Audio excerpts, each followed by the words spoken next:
Ethan stood inside the small transport shuttle as it slowly moved away from Earth. He did not look back. This job was his chance to start a new life. The offer had sounded simple. A low-level maintenance position on a remote space station. Good pay, long contract. No questions asked. That last part should have worried him, but it did not. Ethan was not a soldier or a hero. He was an ordinary human who fixed systems, cleaned panels, and followed rules.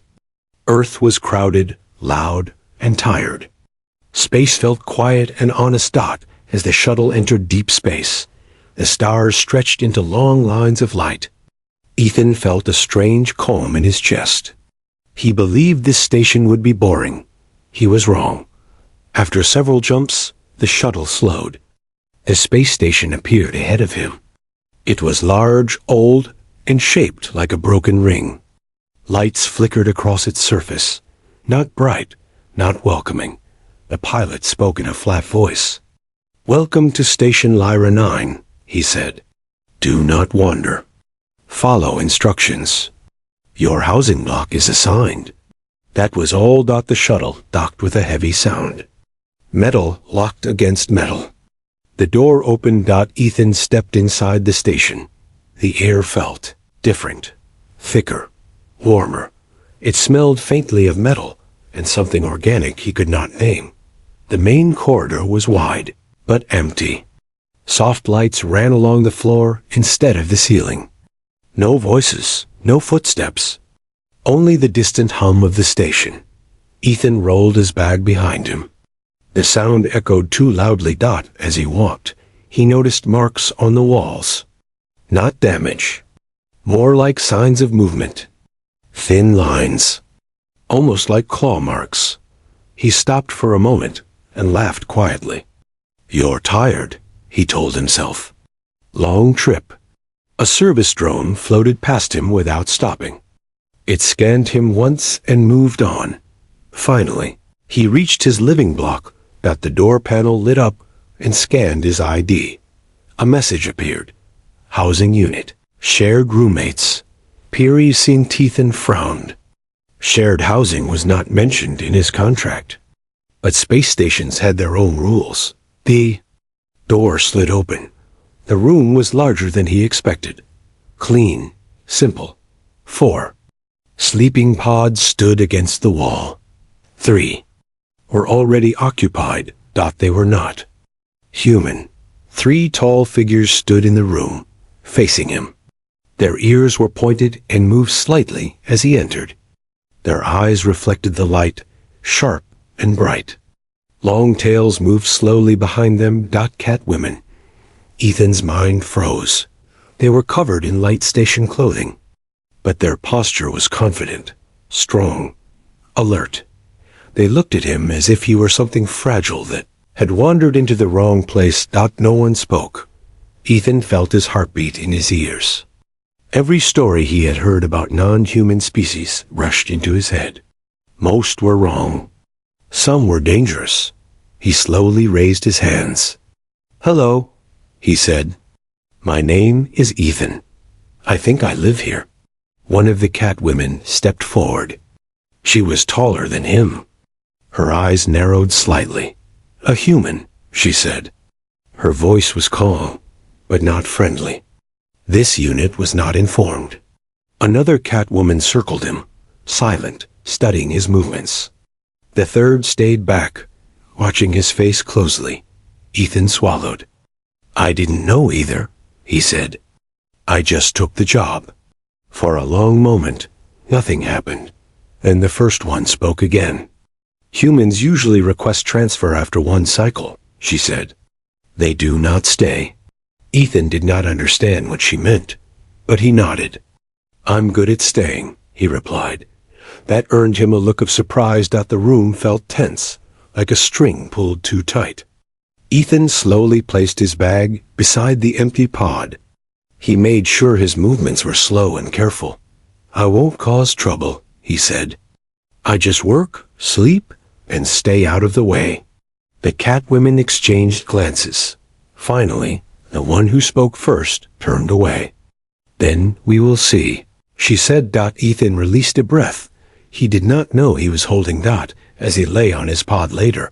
Staring at the ceiling lights, his mind raced. Why were they surprised he was human? Why did humans not stay? Why did this station feel so quiet? Above all, he wondered why his simple job suddenly felt like a test. Somewhere deep in the station, something shifted. A system activated. A timer began counting down. Ethan closed his eyes, unaware that his arrival had already changed the balance of the station, and that the galaxy was watching. Even if it did not know it yet, Ethan woke up to a soft sound. Not an alarm. Not a voice. It was a low purring hum coming from the room. He opened his eyes slowly and remembered where he was. The space station. The shared room. The Catwomen. He sat up carefully on his pod. The room was already awake. One of the Catwomen was stretching near the wall. Another was adjusting a data screen with fast movements. The third was standing still, watching Ethan. You are awake, she said. Yes, Ethan replied quickly. Sorry if I made noise. She tilted her head. Humans apologize often, she said. Ethan did not know how to respond, so he stayed quiet. A moment later, a station announcement echoed softly through the room. All new personnel must attend orientation, the voice said. Failure to comply will result in reassignment. The first Catwoman turned toward Ethan. You will follow our rules, she said, or you will not last. Ethan nodded. Okay, he said. I can follow rules. They walked together through the corridors. This time, Ethan noticed more details. Other beings moved quietly in the distance. Tall shapes, scaled forms, winged silhouettes. None of them spoke to him. Some stared, some moved away. A few looked surprised. Orientation was short and cold. A hologram explained safety systems, work zones, and survival rules. There was no welcome message. No smiles. No comfort. At the end, one rule flashed longer than the rest. Human interaction is limited. Ethan frowned. After orientation, they returned to the living block. The Catwomen gathered near the center of the room. The first one spoke again. My name is Sira, she said. These are Kale and Nira. Ethan nodded to each of them. I'm Ethan. Sira crossed her arms. These are the rules, she said. No touching, she continued. Not even friendly.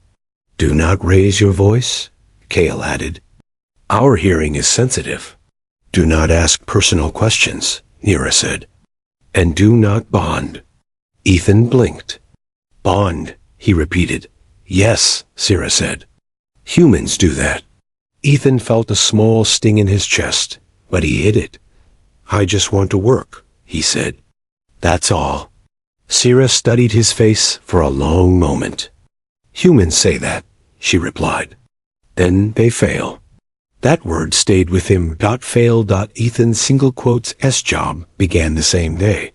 He repaired power panels, cleaned filters, and recalibrated old systems. The work was harder than Earth jobs. The gravity shifted slightly. The tools were unfamiliar. Still, he did not complain. Other workers watched him from a distance. Some whispered. Some laughed quietly. One alien technician spoke near him. A human will not last 2 cycles, the alien said. Ethan heard it. He said nothing. Back in the living block, the tension remained. The Catwomen were always alert, always controlled. They treated him like something temporary. One evening, a small system failure caused the lights to flicker. Ethan stood up immediately. I can fix that, he said. Kale looked surprised. You are not assigned. I know, Ethan replied. But it's simple. He moved quickly, but carefully. Within minutes, the lights stabilized. Nira watched him closely. You did not panic, she said. I panic later, Ethan replied softly. That earned a small reaction. Not a smile, but something close. Days passed. Ethan followed every rule. No touching. No loud voice. No questions. He cleaned shared spaces without being asked. He repaired small things before they became problems. Slowly, the way the Catwomen watched him began to change. Still cautious.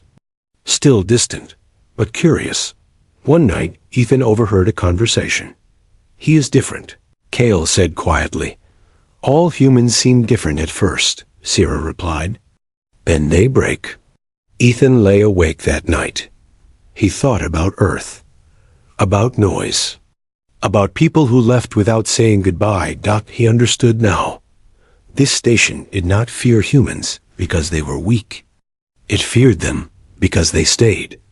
Somewhere deep inside the station, a system updated its records. Human status. UNDTMI. Ethan did not know it yet. But he was already being tested. And the real test had not even begun. Test began without warning. Ethan did not know it was a test at all. It started like any other work shift. He was repairing a cooling panel near the lower maintenance ring when the station lights suddenly dimmed. The hum of the station changed. Not loud. Just wrong. Ethan froze. Then the alarm sounded. Not a full emergency alarm. A low warning tone that meant something serious but controlled. All personnel remain in assigned zones. The station high announced. System instability detected. Ethan looked around. Other workers backed away from their stations. Some left quickly.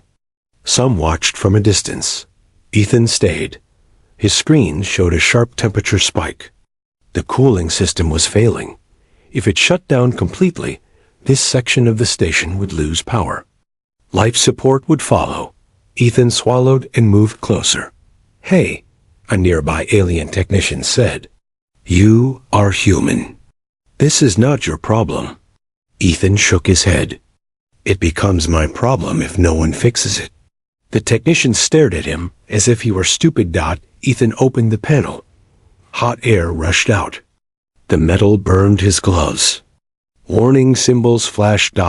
He worked slowly, carefully. His hands shook, but he did not pull them back. Above him, on a higher platform, 3 familiar figures watched. Sierra, Cale, Nira. They had followed the alert. "This is the moment," Cale said quietly. "He will panic. Or freeze," Nira added. Sierra said nothing. Inside the panel, a connector snapped loose. Ethan cursed under his breath. The system timer dropped fast. 30 seconds. Ethan remembered something from an old Earth job. Not the manual. Experience. He rerouted the flow manually. Using a bypass few species bothered to learn. 10 seconds. The lights flickered. Again. Then stabilized. The alarm stopped. The station breathed. Ethan leaned back against the wall. Exhausted. Around him. Silence. Then whispers. "He fixed it," someone said. "A human fixed it." Ethan closed the panel and stepped away. His hands were shaking now. He looked up and met Sierra's eyes. She was not calm anymore. She was shocked. Later that cycle, the test continued. Ethan returned to the living block, tired and quiet. He planned to sleep, but the room felt different. The Catwomen were not relaxed. Their posture was tense. Alert. Sierra turned toward him. "You ignored station protocol," she said. Ethan nodded. "Yes, that could have gotten you injured," Cale said. Ethan shrugged lightly. "People would have gotten hurt if I didn't." Nira studied him closely. "Why did you stay?" Ethan thought for a moment. "Someone had to," he said. Silence filled the room. That night, the station entered a secondary failure. Artificial gravity weakened in the living sector. Objects floated slowly. Emergency lights activated. This time, fear spread fast. The Catwomen moved quickly, graceful even under pressure. They stabilized what they could, but something was wrong. A conduit had ruptured in a narrow access tunnel. too small for them to enter easily. Sierra looked at the map, then at Ethan. "This section is human-sized," she said. Ethan did not hesitate. "I'll go." Cale grabbed his arm. "This is dangerous." Ethan smiled slightly. "Most things are." He entered the tunnel. The space was tight, dark. Sparks flew from exposed wires. The gravity fluctuated, pulling him forward and back. Ethan crawled slowly. Breathing hard. At the end of the tunnel, the conduit pulsed wildly. If it burst, it would damage half the block. Ethan anchored himself and worked with shaking hands. A sudden surge threw him against the wall. Pain exploded in his shoulder.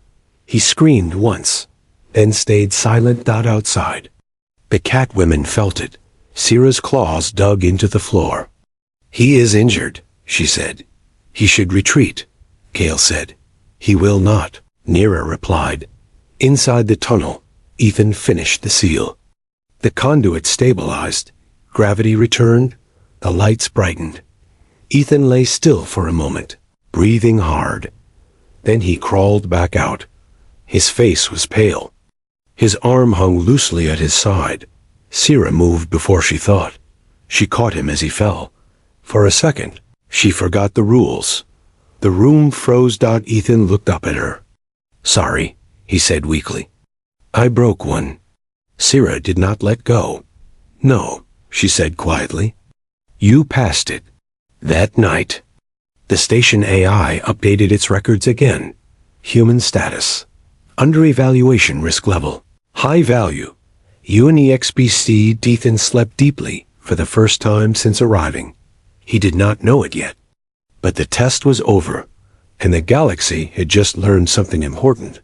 Humans do not run when things break. They stay. The warning came without sound. No alarm. No flashing lights. Only silence. Ethan felt it first. The station felt wrong again, but this time deeper. Like something was holding its breath. Sierra stopped walking. Her ears lifted sharply. "External movement," she said. Cale checked the wall display. Her eyes widened. "Unregistered ships," she said. 3 of them. Nira's tail went still. "They are not traders." Ethan stepped closer to the screen. The ships were dark and angular. Military design. No signals. No identification. "What does that mean?" Ethan asked. Sierra's voice was tight. "It means trouble." The station AI activated at last. "Alert," it said calmly. "Unknown hostile vessels approaching Station Lyra 9. All defense units prepare." Ethan felt his stomach drop. The Catwomen moved fast. Too fast. They grabbed equipment, weapons, and armor stored behind hidden panels. This was not their first fight. Ethan stood there, useless. "I can help," he said. Sierra looked at him sharply. "This is not your fight." Ethan met her eyes. "It becomes my fight if I live here." For a moment, Sierra hesitated. Then the first impact hit. The station shook violently. Ethan slammed into the wall. Lights burst. Gravity flickered. The hostile ships fired again. Defense turrets responded, but they were old, slow. "They are testing us," Cale said. "They want inside." Another hit landed closer. A section of the station lost pressure. Emergency doors slammed shut. Ethan's work screen activated automatically.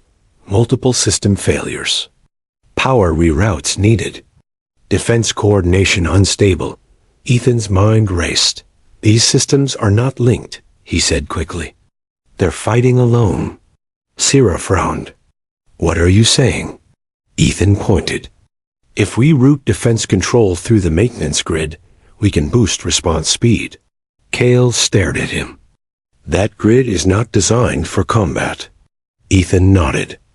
"But it's flexible. Humans built it that way." The station shook again. Sierra made a decision. "Do it," she said. Ethan ran not toward safety, toward the core. He slid through corridors filled with smoke and flickering light. Explosions echoed in the distance. Behind him, the Catwomen held defensive positions. Graceful, deadly, but they were outnumbered. At the core access panel, Ethan worked fast. Sweat poured down his face. He connected systems that were never meant to meet. Defense, maintenance, life, support. Warning screamed. "This is stupid," he whispered. But stupid works. The defense turrets changed. Faster, smarter. The next enemy volley missed. Hostile ship lost control and drifted. Cheers echoed across the station, but it was not over. A boarding pod detached from one ship. It slammed into the station hull. "They are inside." Neera's voice came through the cone. Ethan's blood went cold. The boarding team moved fast. Tall, armored figures. Heavy weapons. They pushed toward the living sector. Toward Ethan's block. Sierra and the others intercepted them. The fight was brutal. Claws met armor. Energy weapons cut through walls. Ethan watched from a security feed. One enemy slipped through. It charged down a corridor, straight toward the core. Toward Ethan. Ethan backed up slowly. He had no weapon. The enemy raised its gun, then stopped. Ethan stepped forward instead of running. "You want control of the station," he said loudly. "Kill me and you lose it." The alien hesitated. That was enough. Sierra came from the side like a shadow. The enemy fell. The remaining hostile ships retreated minutes later. Silence returned. This time, it felt earned. Ethan sank to the floor. Shaking. Sire approached him slowly. "You disobeyed orders," she said. Ethan nodded. "Yes. You risked the station," she continued. Ethan looked up. "Yes," Sierra paused. "And you saved it." She extended her hand. "Not as a commander. Not as a superior. As an equal. Ethan took it. Around them, the station systems updated one last time. Threat neutralized. Human contribution. CRITI Galaxy would not hear about this yet, but it would. Soon. The station did not celebrate. There were no cheers. No music. No victory lights. Station Lyra 9 simply continued to exist, and that was the victory. Ethan sat alone in the medical bay, his shoulder wrapped in a light brace. It would heal. The med drone said humans healed fast. Outside the bay window, workers moved quietly. But something had changed. They looked at him now. Not with doubt. Not with pity. With respect. Sierra entered the bay without sound. Kale and Neera followed behind her. "You should be resting," Kale said. Ethan smiled weakly. "I am resting. Just sitting." Sierra studied him for a long moment. "Humans were classified as temporary species," she said. "Emotion-driven. Unstable. Not suitable for long-term station duty." Ethan looked down at his hands. "We hear that a lot." Sierra shook her head slowly. "That classification is wrong." Silence filled the room. Neera stepped closer. "When the attack began, many froze," she said. "Some fled. Some waited for orders." She looked directly at Ethan. "You moved." Ethan shrugged. "I just did what needed doing." "That," Sierra said, "is why you are dangerous." Ethan looked up, surprised. "Dangerous," she continued, "not because you fight, but because you care." Ethan did not know what to say. Later that cycle, the station council met. Ethan was not invited, but his name was spoken. Again and again. By species who had never spoken about humans before. The station AI issued a quiet update. Human status. Accepted clearance level. LEVAD rules changed. Slowly. Carefully. The limited interaction notice disappeared. Shared housing was no longer questioned. Ethan returned to his living block. It felt different. Now. Warmer. IRA no longer stood apart. Kale laughed sometimes. Neera asked questions. Simple ones. About Earth. about rain, about why humans fixed things that were not theirs. One night, Sierra spoke quietly. "Why did you stay?" she asked. Ethan thought for a long time. "Because if everyone leaves," he said, "nothing gets better." Sierra nodded. That answer stayed with her. Weeks passed. News traveled. Not loudly. Not officially. But it spread. A human had saved Station Lyra 9. Not with strength. Not with weapons. With adaptability. Other stations requested human technicians. Carefully at first. Then openly. Ethan received transfer offers. He declined them all. "I like it here," he sighed. Sierra heard that. She did not comment, but she stayed on. The day of the station renewal ceremony, something rare happened. Sierra stood beside Ethan in front of the council. Not as his supervisor. As his partner. "This human represents a change," she said. "Not dominance. Not weakness." She placed a hand on his shoulder. "Balance." The council approved new integration protocols. Humans were no longer guests. They were residents. That night, Ethan stood by the observation window, watching the stars. Sierra joined him. "You changed how the galaxy sees your kind," she said. Ethan shook his head. "No," he replied. "We were always like this." He looked at the stars. "You just finally noticed." Somewhere far away, a report was filed. Not as a warning. As a lesson. Do not underestimate humans. They do not conquer by force. They remain when others leave. Ethan took a deep breath. Tomorrow would be another workday. Panels to fix. Systems to maintain. Ordinary work. And that was the most human thing of all. The station lights dimmed to night mode. Lyra-9 drifted peacefully through space. And for the first time, it felt like home.